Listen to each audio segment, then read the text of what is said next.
Gradual realisation of assets and piecemeal distribution, मतलब कि जो आप डिजोलेशन ਦੀਆਂ ਕੁਐਸਚਨਸ ਕਰਦੇ ਹਾਂ ਸਾਰੀਆਂ ਐਸਿਡਸ ਨੂੰ ਉਹਦੀ ਵੇਚ ਦਿੰਦੇ ਹਾਂ। ਬਟ ਪ੍ਰੈਕਟੀਕਲ ਲਾਈਫ ਦੇ ਵਿੱਚ ਇਹ ਹੁੰਦਾ ਗਾ ਵੀ ਮੈਂ ਕਮਾਂ ਮੈਂ ਚੀਜ਼ ਵੇਚਣੀ ਹੈ ਅਤੇ ਆਪਾਂ ਨੂੰ ਨਾਲ ਦੀ ਨਾਲ ਗਾਹਕ ਮਿਲ ਜਾਣ, ਨਹੀਂ ਮਿਲਦੇ ਨਾ ਤਾਂ ਆਪਾਂ ਨੂੰ ਕਦੇ ਮਤਲਬ ਕੋਈ ਚੀਜ਼ ਲੈਣ ਵਾਲਾ ਆ ਗਿਆ, ਕਦੇ ਕੋਈ ਚੀਜ਼ ਲੈਣ ਵਾਲਾ ਆ ਗਿਆ, ਆਪਾਂ ਕੰਪਨੀ ਬੰਦ ਕਰ ਰਹੇ ਹਾਂ ਬਟ ਚੀਜ਼ਾਂ ਨਾਲ ਦੀ ਨਾਲ ਨਹੀਂ ਵਿਕਦੀਆਂ ਰੀਅਲ ਲਾਈਫ ਦੇ ਵਿੱਚ। ਤਾਂ ਫਿਰ ਅਸੀਂ ਇਹਨੂੰ ਰੀਅਲ ਲਾਈਫ ਦੇ ਨਾਲ ਕਨੈਕਟ ਕਰਨ ਲਈ ਇਹਦੇ ਵਿੱਚ ਕੀ ਕਰਦੇ ਹਾਂ ਕਿ ਜਿਵੇਂ ਜਿਵੇਂ ਪੈਸੇ ਆਈ ਜਾਣਗੇ ਹੈ ਨਾ ਉਸ ਤਰੀਕੇ ਨਾਲ ਫਿਰ ਆਪਾਂ ਕ੍ਰੈਡੀਟਰਸ ਵਗੈਰਾ ਨੂੰ ਸੈਟਲਮੈਂਟ ਕਰਾਂਗੇ।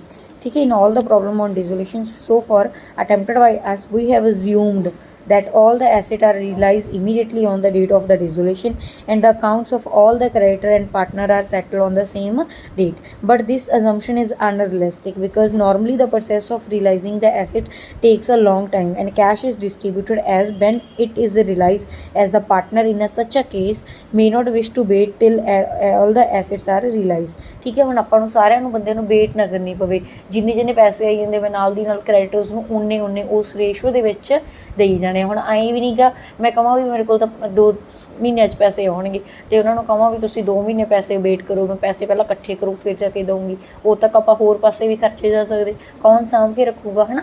ਤਾਂ ਇਸ ਕਰਕੇ ਨਾ ਅਗਲੇ ਨੂੰ ਵੇਟ ਕਰਨੀ ਔਖੀ ਹੋ ਜਾਂਦੀ, ਸਾਰਾ ਨੁਕਸਾਨ ਹੀ ਹੈ। ਤਾਂ ਇਸ ਕਰਕੇ ਆਪਾਂ ਕਹਿੰਦੇ ਵੀ ਹੌਲੀ ਹੌਲੀ ਜਿੰਨੇ ਜਿੰਨੇ ਪੈਸੇ ਆਈ ਜਾਂਦੇ ਆ ਉਸ ਹਿਸਾਬ ਨਾਲ ਅਸੀਂ ਪੈਸੇ ਕੀ ਕਰਨੇ ਹੈਗੇ ਵੰਡ ਦਿਓ, ਜਿਹਦੇ ਜਿੰਨੇ ਜਿੰਨੇ ਬਣਦੇ ਆ। ਠੀਕ ਹੈ। ਮਤਲਬ ਕਿ ਹੁਣ ਪੂਰੇ ਤਾਂ ਦੇ ਹੀ ਨਹੀਂ ਸਕਦੇ ਤਾਂ ਉਹਦੇ 'ਚੋਂ ਹਿੱਸੇ ਕੱਢ ਕੇ ਦੇਵਾਂਗੇ, ਇੱਕ ਰੇਸ਼ੋ ਬਣਾ ਕੇ ਦੇਵਾਂਗੇ। ਅਤੇ ਇਹ ਕੀ ਹੈਗੀ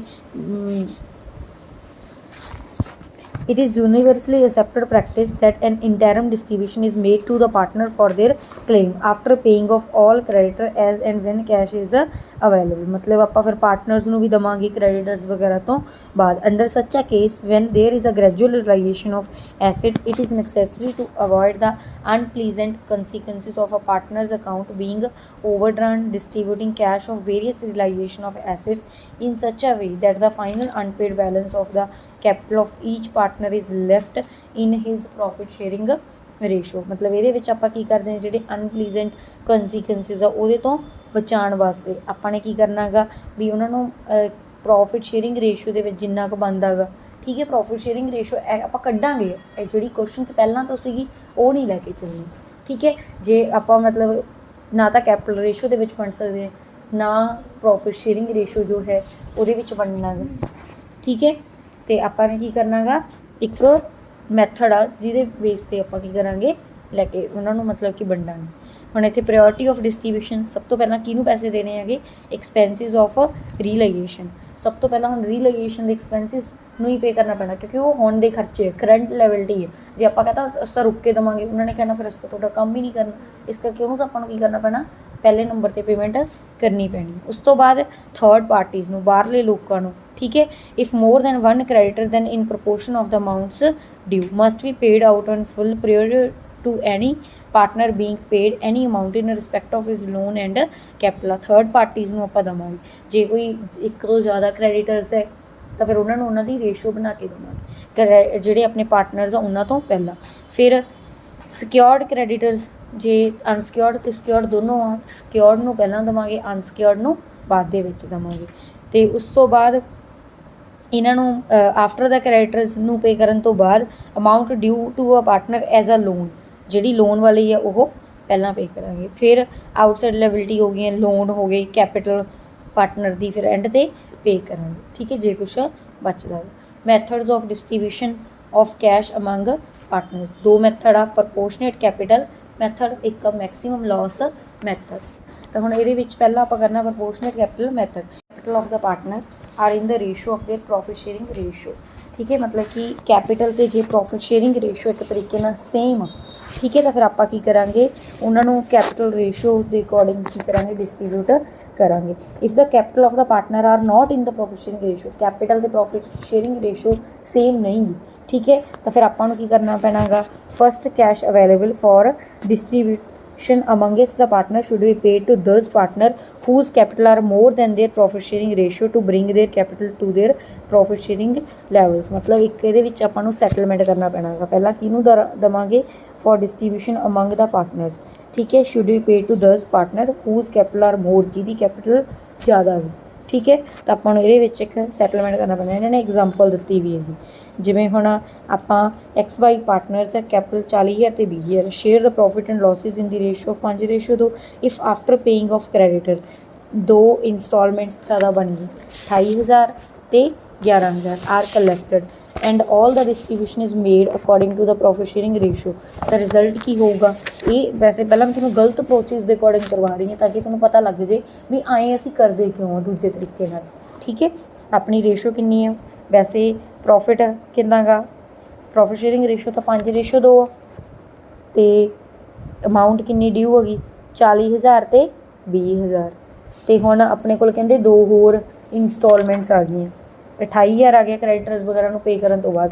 तो ਆਪਾਂ ਕੀ ਕਰਾਂਗੇ 28,000 ਨੂੰ ਵੰਡਾਂਗੇ ਕਿਸ ਰੇਸ਼ੋ 'ਚ 5:2 ਦੇ ਵਿੱਚ 20,000 ਇਹਨੂੰ ਦਿੱਤਾ 8,000 ਇਹਨੂੰ ਦਿੱਤਾ ਤੇ ਦੂਜੀ ਇੰਸਟਾਲਮੈਂਟ 11,000 5:2 ਦੇ ਵਿੱਚ 78 57 ਇਹਨੂੰ ਦਿੱਤਾ ਤੇ 3143 ਇਹਨੂੰ ਦਿੱਤੇ ਮਾਈਨਸ ਕਰਕੇ ਬੈਲੈਂਸ ਕਿੰਨਾ ਇਹਨੂੰ ਨਹੀਂ ਦਿੱਤਾਗਾ 12,143 ਤੇ 8857। ਦੂਜੇ ਕੇਸ ਦੇ ਵਿੱਚ ਮੈਂ ਦੇਖਿਆਗਾ balance remaining unpaid is not in the profit sharing ratio. Profit sharing ratio ਦੇ ਅਕੋਰਡਿੰਗ ਤਾਂ ਨਹੀਂਗਾ, ਪ੍ਰੋਫਿਟ ਸ਼ੇਅਰਿੰਗ ਰੇਸ਼ੋ ਕੁਛ ਹੋਰ ਸੀਗੀ ਤੇ ਮਤਲਬ ਕਿ ਬੈਲੈਂਸ ਆ ਜਿਹੜਾ ਇਹ ਕੁਛ ਹੋਰ ਬਣ ਰਿਹਾ। ਇਹ 5 ਹਿੱਸੇ ਤਾਂ ਨਹੀਂ ਗਏ ਲੋਸ ਦੇ, ਹੋਣਾ ਤਾਂ ਐਂ ਚਾਹੀਦਾ ਸੀ ਨਾ ਵੀ ਉਹਨੂੰ ਉਹਨਾਂ ਲੋਸ ਵੀ ਬੀਅਰ ਕਰਨਾ ਪਵੇ, ਲੋਸ ਤਾਂ ਉਹਨੂੰ ਉਹਨਾਂ ਬੀਅਰ ਕਰਨੇ ਹੀ ਨਹੀਂ ਪੈ ਰਹੇ, ਹਾਲਾਂਕਿ ਹੱਕ ਉਹਦਾ ਮਤਲਬ ਕਹਿ ਲਓ ਵੱਧ ਬਣਦਾ ਸੀਗਾ। ਠੀਕ ਹੈ, ਜੇ ਇਹਨੂੰ 1000 ਦਾ ਇੱਕ ਬੰਦੇ ਨੂੰ 2,000 ਦਾ ਘਾਟਾ ਪੈ ਰਿਹਾ ਪਿਛਲੇ ਨੂੰ, ਤਾਂ ਇਹਨੂੰ ਕਿੰਨੇ ਦਾ ਘਾਟਾ ਪੈਣਾ ਚਾਹੀਦਾ ਸੀ 5,000। ਜੇ ਇਹਨੂੰ 8800 ਦਾ ਸਮਥਿੰਗ ਮਤਲਬ 8,000 ਦਾ ਘਾਟਾ ਲਾ ਲਓ ਤਾਂ 40 ਇਹਨੂੰ 40,000 ਦਾ ਘਾਟਾ ਪੈਣਾ ਚਾਹੀਦਾ ਸੀ ਇੱਕ ਤਰੀਕੇ ਨਾਲ ਜੇ ਪ੍ਰੋਫਿਟ ਸ਼ੇਅਰਿੰਗ ਰੇਸ਼ੋ ਦੇ ਅਕੋਰਡਿੰਗ ਚੱਲੇ, ਬਟ ਐਂ ਤਾਂ ਹੋਇਆ ਹੀ ਨਹੀਂ, ਤਾਂ ਗਲਤ ਹੋ ਗਿਆ। ਅੱਗੇ ਜਾ ਕੇ ਫਿਰ ਮੈਂ ਕਿਹਾ ਇਹ ਅਪਰੋਚ ਸਹੀ ਨਹੀਂ ਗੀ, ਮੈਂ ਫਿਰ ਕੀ ਕੀਤੀ ਦੂਜੀ ਅਪਰੋਚ ਲਾ ਲਈ। Similarly the cash available for distribution among his partner can't be distribution in the ratio of capital of the partner because then the partner will have to bear the loss on relegation according to the ratio of capital। ਤਾਂ ਇਹਦੇ ਵਿੱਚ ਆਪਾਂ ਕੀ ਕਰਾਂਗੇ cash distribute ਕਰਤਾ ਮੰਨ ਲਓ capital ਦੀ ratio ਦੇ ਵਿੱਚ, ਤਾਂ ਫਿਰ ਇਹ ਪੋਰਸ਼ਨ ਇਸ ਤਰੀਕੇ ਨਾਲ ਹੋ ਜੋ ਅਮਾਊਂਟ ਡਿਊ ਕਿੰਨੀ 40,000 20,000। ਤਾਂ ਹੁਣ ਇਹਨਾਂ ਦੀ 40 ਤੇ 20 ਦੀ ਰੇਸ਼ੋ ਬਣਾਵਾਂਗੇ ਕਿੰਨੀ ਬਣ ਜੂਗੀ 2:1 ਦੇ ਵਿੱਚ ਵੰਡਿਆ ਇਹਦਾ 18,000 ਸਮਥਿੰਗ ਆ ਗਿਆ ਤਾਂ 9,000। ਫਿਰ ਇਹਦੇ ਵਿੱਚੋਂ ਸੈਕਿੰਡ ਇੰਸਟਾਲਮੈਂਟ ਮਾਈਨਸ ਕਰਤੀ ਇਹ ਵੀ 2:1 ਦੇ ਵਿੱਚ ਇਹਦਾ ਆ ਗਿਆ 14,000 ਤੇ 7,000। ਤਾਂ ਇਹਦੇ ਵਿੱਚ ਵੀ ਫਿਰ ਕੀ ਹੋ ਗਿਆ ਹੈਗਾ ਇਹਦੇ ਵਿੱਚ 5-2 ਨਹੀਂ ਬਣ ਰਿਹਾ, ਇਕੁਅਲ ਨਹੀਂ ਬਣ ਰਿਹਾ, ਮਤਲਬ ਇਕੁਅਲ ਬਣਨਾ ਚਾਹੀਦਾ। ਫਿਰ ਇਹਦੇ 'ਚ ਉਹ ਚੀਜ਼ ਇਗਨੋਰ ਹੋ ਗਈ, ਇਹਦੇ 'ਚ ਪ੍ਰੋਫਿਟ ਸ਼ੇਅਰਿੰਗ ਰੇਸ਼ੋ ਇੱਕ ਤਰੀਕੇ ਨਾਲ ਇਗਨੋਰ ਹੋ ਗਈ। ਆਪਾਂ ਦੋਨਾਂ ਨੂੰ ਲੈ ਕੇ ਚੱਲਣਾ, ਤਾਂ ਫਿਰ ਮੈਂ ਕੀ ਕੀਤਾ ਆਪਾਂ ਦੋਨਾਂ ਮੈਥਡਸ ਨੂੰ ਕਹਿੰਦਾ ਵੀ ਮੈਨੂੰ ਤਾਂ ਸਹੀ ਨਹੀਂ ਲੱਗਾ। ਤੀਜਾ ਮੈਥਡ ਆ ਗਿਆ if cash is available distributed first to those partner whose capital are more than their profit sharing ratio, the position in the above example will be as follow। amount due कितनी है 40,000 20,000 out of first installment of 28,000 4,000 paid to buy to bring his capital to the profit sharing ratio। मतलब ਇਹਨਾਂ ਦੀ profit sharing ratio ਦੇ according बनाना है। ठीक है, profit sharing ratio कितनी 5:2 ਤਾਂ 28,000 रुपया अपने को आया तो इन्हों की रेशो कितनी है 5:2 तो आप देने किन्ने 40,000 तो 20,000। मैं इनू इन्ने रुपए दे देव भी है ना अपना की हो जाए इक्वल रेशो बन जाए। तो इनू जे 4,000 दे देंगे तो इतने 16,000 आ जाऊगा, मतलब 8 के टेबल से जान रहे ना, मतलब 8 5 40 तो 8 2 ना किया 16,000। तो यदा मतलब हम अपनी रेशो की बन गई हैगी सेम बन गई, प्रॉफिट शेयरिंग रेशो कि इक्वल बन गई हैगी, कैपिटल रेशो दोनों सेम आ गई। तो हुण कोई गलती नहीं अपने होगी एक तरीके नाल। तो मैं की कीता इहदे विच है ना मतलब जिहड़ा बाकी पैसे बच गए 24,000 उहनूं 5:2 दे विच वंडदा, जिहड़ी सैकेंड इंस्टॉलमेंट आई सी उहनूं भी 5:2 दे विच वंडदा, ते जिहड़ा बैलेंस लैफ्ट अनपेड लॉस रीलाइजेशन दा भी 5:2 दे विच बन रहा। इहदा मतलब हुण साडा की हैगा कोई भी चीज़ इग्नोर नहीं हो रही, ना तो कैपिटल रेशो इग्नोर हो रही है ना दूजी रेशो, मतलब सारा की हो गया सेम आ गया। तो इस करके आप ये अप्रोच लैके चलते भी पहला उस बंदे नूं दे दो है ना जिहदे नाल अपनी की हो जाए प्रॉफिट शेयरिंग रेशो की बन जाए सेम बन जाए। भला ABC share profit and losses in the proportion of 1/2 1/3 ते 1/6, मतलब 3:2 रेशो बन गई। Balance sheet given partnership is resolve and asset are realise as follows, मतलब आ अलग अलग बारी पैसे आए हैं। Prepare a statement showing how the distribution should be made using proportionate capital method. हुण आपां ने इत्थे लिखना गा भी अमाउंट ड्यू, सब तो पहला लिख देने भी किहदे किन्ने रुपए देने। सब तो पहला क्रेडिटर्स हो जाऊगा, बाहरले लोग कोई बिल्स पेबल वगैरह वो सारे लिख लेने जिन्ने भी हैगे। फिर पार्टनर का लोन आ जाएगा, फिर A's capital, B's capital, C's capital, partner के कैपिटल अकाउंट के बैलेंस। हुण इत्थे आ गया हैगा मतलब 50,000, 10,000, 50,000, 10,000, 40,000 सारिਆਂ ਦਾ मैं देख के लिख ली जिन्नी जिन्नी वैल्यू सीगी। तो हुण मेरे को कैश इन हैंड 5,000 तो सब तो पहला किहनूं पेमेंट करूँगी मैं, क्रेडिटर नूं पेमेंट करनी है। क्रेडिटर नूं 5,000 देता, बैलेंस ड्यू 45,000, आ बाकियां दा तो उवें ही खड़ा रहना गा। फिर amount of first realisation paid to creditors, creditor अपने 40,000 आया सी, 40,000 मैं किहनूं दे दूँगी, फिर क्रेडिटर नूं दे दूँगी 5,000, इहदा फिर बच गया। सैकेंड वारी 30,000 आया तो मैं 30,000 दे विच्चों 5,000 तो क्रेडिटर्स नूं दे दूँगी, तो बाकी कितना बच जूगा, 25 बच गया। 25 दे विच्चों 10 एज लोन अकाउंट दे दूँगी, तो बाकी कितना बच गया है अपने कोले 15,000 बच गया। हुण 15,000 नूं अगे सैटलमेंट करना पैना है। सैटलमेंट जिहड़ा वो हुण सिखाया सी भी किन्ने पैसे देइए भी अपनी प्रॉफिट शेयरिंग रेशो की बन जाए, सेम बन जाए किहदे नाल, कैपिटल दे नाल। कैपिटल आपां लिखी सी किन्नी है 50,000, 10,000 ते 40,000। बी दी कैपिटल 10,000 आ ते टोटल कैपिटल कड्ढनी है तो ਉਹਦਾ हिस्सा 2/6 है, ਉਹਦਾ ਰੈਸੀਪ੍ਰੋਕਲ कर ਦਾਂਗੇ 6/2 करके 30,000 ਦਾ 3/6 ਆਪਾਂ ਕਰਾਂਗੇ ਤਾਂ ਮਤਲਬ A ਦੀ ਕੈਪੀਟਲ ਆ ਜਾਊਗੀ, ਤੇ ਜੇ ਆਪਾਂ 1/6 ਕਰਾਂਗੇ C ਦੀ ਕੈਪੀਟਲ ਆ ਜਾਊਗੀ।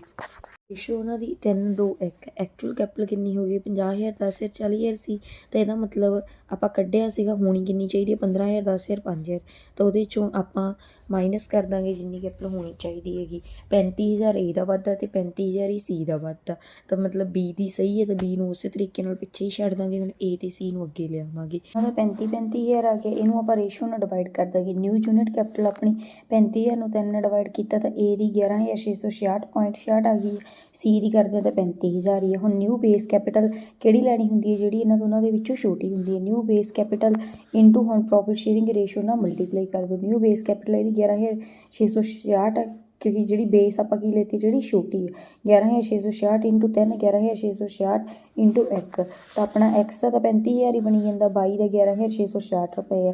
ਇਹ ਐਕਸੈਸ ਕੈਪੀਟਲ ਦੇ ਵਿੱਚੋਂ ਜਿਹੜੀ ਹੁਣ ਪ੍ਰਪੋਰਸ਼ਨੇਟ ਕੈਪੀਟਲ ਆਈ ਹੈ -1,000 ਚੋਂ 35,000 ਘਟਾਇਆ ਤਾਂ 0 ਵੈਲਿਊ ਆ ਗਈ, ਮਤਲਬ ਇਹਨੂੰ ਹਜੇ ਕੁਝ ਪੇ ਕਰਨ ਦੀ ਜ਼ਰੂਰਤ ਨਹੀਂ। ਤੇ 22 ਦਾ ਕਰਦੇ 35,000 ਚੋਂ 11,666.66 ਕਰਦੇ 23,333 ਰੁਪਏ ਆਪਾਂ ਨੂੰ ਹੋਰ ਦੇਣ ਦੀ ਲੋੜ ਹੈਗੀ ਆ। ਕਿੰਨੇ ਪੇ ਕਰਨੇ 23,333 ਤੇ ਆਪਣੇ ਕੋਲ ਹੁਣ ਤਾਂ 15,000 ਹੀ ਹੈ ਤਾਂ ਪਹਿਲਾਂ 15,000 ਪੇ ਕਰ ਦਾਂਗੇ ਤੇ ਬਾਕੀ 8,333 ਰੁਪਏ ਅਗਲੀ ਕਿਸ਼ਤ ਦੇ ਵਿੱਚੋਂ ਪੇ ਕਰ। ਹੁਣ ਆਪਣੇ ਕੋਲ A ਤੇ C ਦੀ ਰੇਸ਼ੋ ਸੇਮ ਆ ਤਾਂ ਇਸ ਕਰਕੇ ਆਪਾਂ ਜਿਹੜਾ ਆਪਣੇ ਕੋਲ 45,667 ਰੁਪਏ ਬਚੇ ਆ ਇਹਨੂੰ A ਤੇ C ਦੀ 3:1 ਦੇ ਵਿੱਚ ਵੰਡ ਦਾਂਗੇ ਤਾਂ ਆਪਣੇ ਕੋਲ 15,750, 10,000 ਤੇ 5,250 ਰੁਪਏ ਹਜੇ ਆਪਾਂ ਹੁਣ ਬੈਲੈਂਸ ਡਿਊ ਰਹਿ ਗਿਆ। ਉਸ ਤੋਂ ਬਾਅਦ ਆਪਣੇ ਕੋਲ ਹੋਰ ਪਏ ਚੌਥੀ ਰਿਲਾਈਜੇਸ਼ਨ ਹੋਈ ਉਹਦੇ ਵਿੱਚੋਂ ਇੱਕ ਤਾਂ ਆਪਾਂ ਮਤਲਬ 1,000 ਰੁਪਈਆ ਉਹਨਾਂ ਨੂੰ ਪੇ ਕਰ ਦਾਂਗੇ 3:1 ਦੇ ਵਿੱਚ, ਤਾਂ ਆਪਾਂ ਐਕਚੁਅਲ ਕੈਪੀਟਲ ਸ਼ੁੱਡ ਵੀ ਕੱਢਿਆ ਸੀ ਵੀ 15,000, 10,000, 5,000 ਹੋਣੀ ਚਾਹੀਦੀ, ਉਹ ਆ ਜਾਏਗੀ। ਉਹਦੇ ਵਿੱਚ ਆਪਣਾ ਇਹਦੇ ਵਿੱਚ ਕੈਸ਼ ਬੈਲੈਂਸ ਆ ਗਿਆ ਹੈਗਾ, ਇਹਨੂੰ ਆਪਾਂ ਪਾਰਟਨਰ ਦੀ ਪ੍ਰੋਫਿਟ ਸ਼ੇਅਰਿੰਗ ਰੇਸ਼ੋ ਦੇ ਵਿੱਚ ਵੰਡ ਦਾਂਗੇ ਅਤੇ ਜੋ ਆਪਣੇ ਕੋਲ ਐਕਸੈਸ ਕੈਸ਼ ਬਚਿਆ ਸੀਗਾ ਉਹਦੇ 'ਚੋਂ ਮਾਈਨਸ ਕਰ ਦਾਂਗੇ ਤਾਂ ਆਪਣੇ ਕੋਲ ਅਨਪੇਡ ਬੈਲੈਂਸ 12,000, 8,000, 4,000 ਆ ਜਾਏਗਾ, ਜਾਂ ਇਹਨੂੰ ਲਾਸ ਔਨ ਰੀਲਾਈਜੇਸ਼ਨ ਵੀ ਕਹਿ ਸਕਦੇ। ਕੁਐਸਚਨ ਆ X, Y, Z are partner sharing profit and losses in the ratio of 4, 3, 3 their balance sheet as on 31 March 2024 was as follow. A balance sheet given the firm was dissolved on the above date, assets were realized and amount was to distributed among partners at the end of each month। ਆਪਾਂ month ਦੇ and 'ਤੇ ਜਿੰਨੇ ਪੈਸੇ collect ਹੋਣਗੇ ਉਹ ਕੀ ਕਰਾਂਗੇ partners ਜਾਂ ਜਿਹਨੂੰ ਵੀ ਪੇ ਕਰਨੇ ਆ ਉਹਨੂੰ ਪੇ ਕਰਾਂਗੇ। ਆ ਰੀਲਾਈਜੇਸ਼ਨ ਦੀ ਅਮਾਊਂਟ 'ਤੇ ਵੀ ਇੰਨੇ ਚੀਜ਼ਾਂ ਆਪਾਂ ਵੇਚੀਆਂ ਅਤੇ ਤੋਂ ਇੰਨੇ ਪੈਸੇ ਮਿਲ ਰਹੇ ਆ ਤਾਂ ਆਪਾਂ ਸਟੇਟਮੈਂਟ ਬਣਾ ਲੈਂਦੇ ਹਾਂ। ਬੈਲੈਂਸ ਡਿਊ ਲਿਖ ਲਾਂਗੇ ਕ੍ਰੈਡੀਟਰ ਦਾ ਅਤੇ ਪਾਰਟਨਰ ਦਾ। ਆਪਣੇ ਕੋਲ ਕੈਸ਼ ਇਨ ਹੈਂਡ 30,000 ਹੈ, ਇਹਦੇ 'ਚੋਂ ਮਿਨੀਮਮ ਕੈਸ਼ ਬੈਲੈਂਸ 20,000 ਇਹਨਾਂ ਨੇ ਕਿਹਾ ਗਾ ਵੀ ਘੱਟੋ ਘੱਟ ਇਹਨਾਂ ਨੇ ਮਤਲਬ ਪਾਰਟਨਰਸ ਨੇ ਰੱਖਣਾ ਹੀ ਆ ਪਹਿਲੇ 3 ਮਹੀਨਿਆਂ ਲਈ। ਉਸ ਤੋਂ ਬਾਅਦ ਅਗਲੇ ਮਹੀਨਿਆਂ ਦੇ ਵਿੱਚ ਇਹ 10,000 ਮਤਲਬ ਰੱਖਣ ਲੱਗ ਜਾਣਗੇ। ਹੁਣ 20,000 ਰੱਖਣਾ ਹੀ ਹੈਗਾ ਤਾਂ 20,000 ਇਹ 'ਚੋਂ ਮਾਈਨਸ ਕਰ ਦਾਂਗੇ, 10,000 ਆਪਣੇ ਕੋਲ ਮਤਲਬ ਹੈਗਾ ਗਾ ਤਾਂ ਇਹ ਕ੍ਰੈਡੀਟਰਸ ਨੂੰ ਪੇ ਕਰ ਦਾਂਗੇ। ਉਸ ਤੋਂ ਬਾਅਦ ਬੈਲੈਂਸ ਡਿਊ 3,60, 4,00,000, 2,60 ਅਤੇ 2,40,000। ਹੁਣ ਓਪਨਿੰਗ ਕੈਸ਼ ਬੈਲੈਂਸ ਆਪਣੇ ਕੋਲ 20,000 ਉਹਦੇ 'ਚ ਡੈਟਰਸ ਤੋਂ ਪੈਸੇ ਆਏ ਆ ਉਹ ਐਡ ਕਰ ਦਾਂਗੇ, ਸਟਾਕ ਐਡ ਕਰ ਦਾਂਗੇ ਅਤੇ ਮਿਨੀਮਮ ਕੈਸ਼ ਬੈਲੈਂਸ ਮਾਈਨਸ ਕਰਨ ਤੋਂ ਬਾਅਦ ਜਿਹੜੇ ਐਕਸਪੈਂਸਿਸ ਆ ਰੀਲਾਈਜੇਸ਼ਨ ਦੇ ਇਹ ਆਪਾਂ ਹੁਣ ਪੇ ਕਰਾਂਗੇ, ਕਿਉਂਕਿ ਰੀਲਾਈਜੇਸ਼ਨ ਦਾ ਐਕਸਪੈਂਸਿਸ ਤਾਂ ਹੀ ਹੋਣਗੇ ਜੇ ਰੀਲਾਈਜੇਸ਼ਨ ਹੋਊਗੀ। ਆਪਣੇ ਕੋਲ ਪਹਿਲਾਂ ਵੀ 10,000 ਸੀਗਾ ਬਟ ਆਪਾਂ ਉਦੋਂ ਤੱਕ ਕ੍ਰੈਡੀਟਰਸ ਨੂੰ ਪੇਮੈਂਟ ਕੀਤੀ ਹੈ ਕਿਉਂਕਿ ਉਦੋਂ ਰੀਲਾਈਜੇਸ਼ਨ ਹੋਈ ਨਹੀਂ ਤਾਂ ਐਕਸਪੈਂਸਿਸ ਵੀ ਨਹੀਂ ਹੋਣਗੇ। ਹੁਣ ਐਕਸਪੈਂਸਿਸ ਹੋ ਗਏ ਅਤੇ ਇਸ ਕਰਕੇ ਹੁਣ ਐਕਸਪੈਂਸਿਸ 'ਤੇ ਆਪਾਂ ਕੀ ਕਰਾਂਗੇ ਇਹ ਵਾਲੇ ਐਕਸਪੈਂਸਿਸ ਮਾਈਨਸ ਕਰ ਦਾਂਗੇ ਤਾਂ ਆਪਣੇ ਕੋਲ 3,45,000 ਆ ਗਿਆ। 3,45,000 ਆਪਾਂ ਕ੍ਰੈਡੀਟਰਸ ਨੂੰ ਪੇ ਕਰ ਦਾਂਗੇ ਤੇ 15000 ਹਜੇ ਵੀ ਬਚ ਗਿਆ। ਤਾਂ ਅੱਗੇ ਜਾ ਕੇ ਓਪਨਿੰਗ ਬੈਲੈਂਸ ਕੈਸ਼ ਦਾ ਆਪਣੇ ਕੋਲ 20000 ਹੈ, ਇਹਦੇ 'ਚ ਡੈਟਰਸ ਤੋਂ 1 ਲੱਖ ਫੇਰ ਮਿਲ ਗਿਆ, ਸਟਾਕ ਤੋਂ 240 ਮਿਲ ਗਿਆ, 360 ਹੋ ਗਿਆ। ਮਿਨੀਮਮ ਕੈਸ਼ ਬੈਲੈਂਸ ਆਪਾਂ ਕੀ ਕਰਾਂਗੇ, ਇਹ 'ਚੋਂ ਮਾਈਨਸ ਕਰ ਦਾਂਗੇ। 30/6/2024 ਤੋਂ ਇਹ ਕਿੰਨਾ ਰੱਖ ਰਿਹਾ 10000, ਤਾਂ ਇਸ ਕਰਕੇ ਹੁਣ 10000 ਹੀ ਮਾਈਨਸ ਕਰਾਂਗੇ। ਤੇ ਕ੍ਰੈਡੀਟਰਸ ਦਾ 15000 ਰਹਿੰਦਾ ਸੀ, 15 ਦਾ 15000 ਪੇ ਕਰ ਦਾਂਗੇ। ਉਸ ਤੋਂ ਬਾਅਦ ਅੱਗੇ ਆਪਾਂ ਹੁਣ ਪਾਰਟਨਰਸ ਨੂੰ ਪੇ ਕਰਨੇ ਆ, ਉਹਦੇ ਲਈ ਵਰਕਿੰਗ ਨੋਟ ਪ੍ਰਪੇਅਰ ਕਰ ਲਾਂਗੇ। Capital balance 4 lakh, 3 lakh, 2 lakh 70,000। Current account ਦੇ ਡੈਬਿਟ ਬੈਲੈਂਸਿਸ ਮਾਈਨਸ ਕਰ ਦਾਂਗੇ ਤਾਂ ਆਪਣੇ ਕੋਲ ਐਡਜਸਟਡ ਕੈਪੀਟਲ ਆ ਜੂਗੀ। ਇਹਦੇ ਵਿੱਚੋਂ ਘੱਟ ਕੈਪੀਟਲ ਕਿਹਦੀ ਹੈ, ਜੈਡ ਦੀ। ਜੈਡ ਦੀ 2,40,000 ਹੈ, ਤਾਂ ਆਪਾਂ ਟੋਟਲ ਕੈਪੀਟਲ ਕਿੰਨੀ ਹੋਣੀ ਚਾਹੀਦੀ ਹੈ, 2,40,000 ਇੰਟੂ ਮਤਲਬ ਜੈਡ ਦਾ ਸ਼ੇਅਰ 3/10 ਆ, ਤਾਂ ਉਹਦਾ ਰੈਸੀਪ੍ਰੋਕਲ ਕਰ ਲਾਂਗੇ 10/3। ਟੋਟਲ ਕੈਪੀਟਲ 8 ਲੱਖ ਆ ਗਈ ਹੈ। 8 ਲੱਖ ਦੇ ਵਿੱਚੋਂ ਐਕਸ ਦਾ ਕੱਢਣਾ ਤਾਂ 4/10 ਕਰ ਲਾਂਗੇ, ਅਤੇ ਜੇ ਵਾਈ ਦਾ ਕੱਢਣਾ ਤਾਂ 3/10 ਕਰ ਲਾਂਗੇ। 3,20,000 ਤੇ 2,40,000 ਤੇ 2,40,000 ਆਪਣੀ ਕੈਪੀਟਲ ਇੰਨੀ ਹੋਣੀ ਚਾਹੀਦੀ, ਇਹ ਆ ਗਈ। ਤਾਂ 4 ਲੱਖ ਐਕਚੁਅਲ ਸੀਗੀ, ਉਹ 'ਚੋਂ 320 ਮਾਈਨਸ ਕੀਤਾ, 80,000 ਐਕਸੈਸ ਐਕਸ ਦਾ ਆ ਗਿਆ ਹੈਗਾ। ਅਤੇ 22 ਦਾ ਕੱਢਣ ਲੱਗੇ, 22 ਦੇ ਵਿੱਚ 2,60,000 ਐਕਚੁਅਲ ਸੀਗੀ, ਅਤੇ ਉਹਦੇ 'ਚੋਂ 240 ਮਾਈਨਸ ਕਰ ਦਾਂਗੇ ਜਿੰਨੀ ਹੋਣੀ ਚਾਹੀਦੀ ਹੈ, ਮਤਲਬ 20,000 ਆਪਣੇ ਕੋਲ ਐਕਸੈਸ ਇਹਦਾ ਆ ਜਾਊਗਾ। ਜੈਡ ਦਾ ਕੋਈ ਐਕਸੈਸ ਨਹੀਂ, ਕਿਉਂਕਿ ਜੈਡ ਦਾ 240 ਸੀਗਾ ਹੀ, ਅਤੇ ਜੈਡ ਦਾ 240 ਹੋਣਾ ਵੀ ਚਾਹੀਦਾ। ਤਾਂ ਫਿਰ ਜੈਡ ਦੇ ਵਿੱਚ ਤਾਂ ਕੋਈ ਡਿਫਰੈਂਸ ਨਹੀਂ ਆਇਆ ਹੈਗਾ, ਤਾਂ ਹੁਣ ਜਿਹਦਾ ਕੋਈ ਡਿਫਰੈਂਸ ਨਹੀਂ ਉਹਨੂੰ ਪਿੱਛੇ ਰਹਿਣ ਦਾਂਗੇ ਅਤੇ ਐਕਸ ਵਾਈ ਨੂੰ ਅੱਗੇ ਲਿਆਵਾਂਗੇ। ਇਹਦੀ ਐਕਸ ਵਾਈ ਦੀ ਰੇਸ਼ੋ ਕੱਢ ਕੇ ਲਿਖ ਲਾਂਗੇ 4/3 ਆ, ਅਤੇ ਇਹਦੀ ਕੈਪੀਟਲ ਕਿੰਨੀ ਐਕਸੈਸ ਹੈਗੀ 80,000 ਤੇ 20,000। 80,000 ਨੂੰ 4 ਨਾਲ ਡਿਵਾਈਡ ਕਰ ਦਾਂਗੇ ਅਤੇ 20,000 ਨੂੰ 3 ਨਾਲ ਡਿਵਾਈਡ ਕਰ ਦਾਂਗੇ। ਆਪਣੀ ਮਤਲਬ ਕੀ ਆ ਜਾਏਗਾ 20,000 ਤੇ 6,867 ਰੁਪਏ। ਨਿਊ ਬੇਸ ਕੈਪੀਟਲ ਆਪਾਂ ਕਿਹੜੀ ਲੈਣੀ ਹੈ, ਜਿਹੜੀ ਦੋਨਾਂ ਦੇ ਵਿੱਚੋਂ ਛੋਟੀ ਹੈ। ਤਾਂ 6,867 ਰੁਪਏ 22 ਦੇ ਹੈ, ਤਾਂ 22 ਦੇ ਅਕੋਰਡਿੰਗ ਆਪਾਂ ਐਡਜਸਟਮੈਂਟ ਕਰਾਂਗੇ। ਤਾਂ ਹੁਣ ਪ੍ਰਪੋਰਸ਼ਨੇਟ ਕੈਪੀਟਲ ਕੱਢਣੀ ਹੈ, ਜਿੰਨੇ ਨਿਊ ਬੇਸ ਕੈਪੀਟਲ ਆ ਉਹਨੂੰ ਪ੍ਰੋਫਿਟ ਸ਼ੇਅਰਿੰਗ ਰੇਸ਼ੋ ਨਾਲ ਮਲਟੀਪਲਾਈ ਕਰ ਦਾਂਗੇ। ਨਿਊ ਬੇਸ ਕੈਪੀਟਲ ਆਪਣੀ 6,867 ਰੁਪਏ ਆ, ਇਹਨੂੰ ਆਪਾਂ 4 ਨਾਲ ਮਲਟੀਪਲਾਈ ਕਰਾਂਗੇ, ਅਤੇ ਦੂਜੇ ਦੀ 22 ਦੀ 3 ਰੇਸ਼ੋ ਤਾਂ ਉਹਨੂੰ 3 ਨਾਲ ਮਲਟੀਪਲਾਈ ਕਰਾਂਗੇ। ਆ ਆਪਣੇ ਕੋਲ ਐਕਸ ਦੇ ਬਜਟ ਕੈਪੀਟਲ ਆ ਗਈ ਹੈ, ਇਹ ਆਪਾਂ ਐਕਸੈਸ ਕੈਪੀਟਲ ਦੇ ਵਿੱਚੋਂ ਮਾਈਨਸ ਕਰ ਦਾਂਗੇ। ਅਤੇ 26,667 ਰੁਪਏ ਆਪਾਂ ਐਕਸ 'ਚੋਂ ਮਾਈਨਸ ਕਰਾਂਗੇ, ਅਤੇ 20,000 22 ਚੋਂ ਮਾਈਨਸ ਕਰਾਂਗੇ। 22 ਦੇ ਕੋਲੇ ਤਾਂ ਪਹਿਲਾਂ ਹੀ 20,000 ਸੀਗਾ, ਤਾਂ ਮਤਲਬ ਇਹਦਾ ਜ਼ੀਰੋ ਬੈਲੈਂਸ ਆ ਗਿਆ, ਅਤੇ ਇਹਦਾ 53,333 ਰੁਪਏ ਆਪਾਂ ਨੂੰ ਅਮਾਊਂਟ ਹੈ ਪਹਿਲਾਂ ਐਕਸ ਨੂੰ ਪੇ ਕਰਨੀ ਪਈ। 53,000 ਦੇਣ ਤੋਂ ਬਾਅਦ ਆਪਾਂ ਕੁਐਸਚਨ ਨੂੰ ਕੀ ਆ ਉੱਪਰ ਨੂੰ ਲੈ ਕੇ ਚੱਲਣਾ, ਜਿਵੇਂ ਹੁਣ ਪ੍ਰਪੋਰਸ਼ਨੇਟ ਕੈਪੀਟਲ 26,666 ਸੀ ਐਕਸ ਦੀ, ਅਤੇ 22 ਦੀ 20,000, ਇਹ ਵੀ ਆਪਾਂ ਮਾਈਨਸ ਕਰ ਦਾਂਗੇ। ਇਹ ਐਕਚੁਅਲ ਦੇ ਵਿੱਚ ਐਕਸੈਸ ਤਾਂ ਹੈਗਾ ਹੀ ਹੈਗਾ ਜੈਡ ਨਾਲੋਂ, ਤਾਂ ਇਸ ਕਰਕੇ ਇਹ ਆਪਾਂ ਕੀ ਕਰਾਂਗੇ, ਪਹਿਲਾਂ ਮਾਈਨਸ ਕਰਾਂਗੇ 26,667 ਤੇ 20,000 ਰੁਪਏ। ਆਪਣੇ ਕੋਲ 2,35,000 ਰੁਪਈਆ ਬਚ ਕੇ ਇਹਨੂੰ ਆਪਾਂ ਐਕਸ ਵਾਈ ਜੈਡ ਨੂੰ ਵੰਡ ਦਾਂਗੇ, ਠੀਕ ਹੈ, ਉਹਨਾਂ ਦੀ ਪ੍ਰੋਫਿਟ ਸ਼ੇਅਰਿੰਗ ਰੇਸ਼ੋ ਦੇ ਵਿੱਚ। ਤਾਂ ਆਪਣੇ ਕੋਲ ਬੈਲੈਂਸ ਡਿਊ 2,26,000, 1,69,500 ਤੇ 1,69,500 ਤਿੰਨਾਂ ਦਾ ਆ ਗਿਆ ਹੈਗਾ। ਉਸ ਤੋਂ ਬਾਅਦ ਓਪਨਿੰਗ ਬੈਲੈਂਸ ਅਗਲੇ ਮਹੀਨੇ 31/8/2024 ਨੂੰ 10,000 ਸੀਗਾ, ਮਸ਼ੀਨਰੀ ਦੀ ਵੈਲਿਊ ਵਿੱਚ ਐਡ ਕਰ ਦਾਂਗੇ, ਐਕਸਪੈਂਸਿਸ ਮਾਈਨਸ ਕਰ ਦਾਂਗੇ, ਮਿਨੀਮਮ ਕੈਸ਼ ਬੈਲੈਂਸ ਮਾਈਨਸ ਕਰ ਦਾਂਗੇ। ਤਾਂ ਆਪਣੇ ਕੋਲ 1,76,000 ਹੈਗਾ ਗਾ, ਇਹ ਆਪਾਂ ਪਾਰਟਨਰਸ ਦੇ ਵਿੱਚ ਵੰਡ ਦਾਂਗੇ, ਉਹਨਾਂ ਦੀ 4/3 ਰੇਸ਼ੋ ਦੇ ਵਿੱਚ। ਉਸ ਤੋਂ ਬਾਅਦ ਬੈਲੈਂਸ ਡਿਊ ਆਪਣੇ ਕੋਲ ਬਚ ਰਿਹਾ ਹੈਗਾ 1,56,400, 1,17,300 ਤੇ 1,17,300। ਹੁਣ ਆਪਾਂ ਐਕਸ ਨੂੰ ਮਸ਼ੀਨਰੀ ਦੇਤੀ ਹੈ 1 ਲੱਖ ਦੀ, ਤਾਂ ਹੁਣ ਇਹਨਾਂ ਕੋਲ 56,400, 1,17,300, 1,17,300 ਇਹਨਾਂ ਦਾ ਬੈਲੈਂਸ, ਅਤੇ ਪ੍ਰੋਫਿਟ ਸ਼ੇਅਰਿੰਗ ਰੇਸ਼ੋ ਲਿਖ ਦਾਂਗੇ। ਫਿਰ ਆਪਾਂ ਸੇਮ ਉਹੀ ਪ੍ਰੋਸੀਜਰ ਦੁਬਾਰਾ ਫੋਲੋ ਕਰਾਂਗੇ ਜਿਹੜਾ ਪਹਿਲਾਂ ਫੋਲੋ ਕੀਤਾ ਸੀਗਾ, ਕਿਉਂਕਿ ਹੁਣ ਇੱਥੇ ਪ੍ਰੋਫਿਟ ਸ਼ੇਅਰਿੰਗ ਰੇਸ਼ੋ ਅਤੇ ਕੈਪੀਟਲ ਅਲੱਗ-ਅਲੱਗ ਹੋ ਗਈ ਹੈ, ਇਸ ਕਰਕੇ ਇਹਨੂੰ ਫਿਰ ਤੋਂ ਦੁਬਾਰਾ ਤੋਂ ਸੇਮ ਕਰਨਾ ਪੈਣਾ ਗਾ।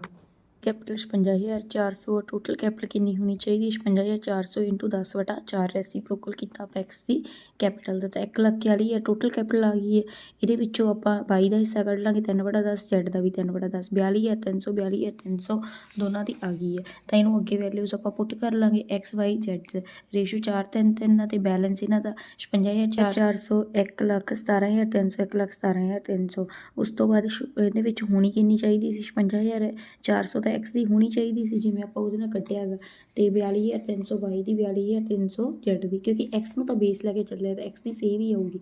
ਐਕਸ ਦਾ ਬੈਲੈਂਸ 0 ਆ ਗਿਆ, ਹੁਣ 22 ਤੇ ਜੈਡ ਨੂੰ ਆਪਾਂ ਅੱਗੇ ਲੈ ਕੇ ਚੱਲਾਂਗੇ, 75,72,000 ਆਪਣੇ ਕੋਲ ਐਕਸੈਸ ਕੈਪੀਟਲ ਆ ਗਈ ਹੈ। ਹੁਣ ਪ੍ਰੋਫਿਟ ਸ਼ੇਅਰਿੰਗ ਰੇਸ਼ੋ ਵੀ ਸੇਮ ਆ, ਅਤੇ ਆਪਣੀ ਕੈਪੀਟਲ ਵੀ ਜੋ ਐਕਸੈਸ ਆ ਰਹੀ ਹੈ ਉਹ ਵੀ ਸੇਮ ਆ, ਤਾਂ ਇਸ ਕਰਕੇ ਅੱਗੇ ਪ੍ਰੋਸੀਜਰ ਕਰਨ ਦੀ ਜ਼ਰੂਰਤ ਨਹੀਂ। ਹੁਣ ਆਪਾਂ 75,000 ਦੋਨਾਂ ਦਾ ਮਾਈਨਸ ਕਰ ਦਾਂਗੇ। ਫਿਰ ਆਪਣੇ ਕੋਲ ਓਪਨਿੰਗ ਬੈਲੈਂਸ 10,000 ਸੀ ਕੈਸ਼ ਦਾ, ਮਸ਼ੀਨਰੀ ਸੇਲ ਕੀਤੀ ਹੈ 3 ਲੱਖ ਦੀ, 3 ਲੱਖ 10,000 ਹੋ ਗਿਆ, ਅਤੇ ਇਹਦੇ 'ਚੋਂ 1.5 ਲੱਖ ਰੁਪਈਆ ਆਪਾਂ ਨੇ ਕੀ ਕੀਤਾ ਗਾ, ਪੇ ਕਰਨਾ ਗਾ ਵਾਈ ਤੇ ਜੈਡ ਨੂੰ, ਅਤੇ 1,60 ਆਪਣੇ ਕੋਲੇ ਬਚ ਗਿਆ। ਤਾਂ 1,60 ਨੂੰ ਹੁਣ ਆਪਾਂ 4/3 ਰੇਸ਼ੋ ਦੇ ਵਿੱਚ ਵੰਡ ਦਾਂਗੇ, ਅਤੇ ਰੀਅਲਾਈਜੇਸ਼ਨ ਦਾ ਆਪਣੇ ਕੋਲ ਪ੍ਰੋਫਿਟ ਆ ਰਿਹਾ ਹੈ ਇਸ ਕੇਸ ਦੇ ਵਿੱਚ।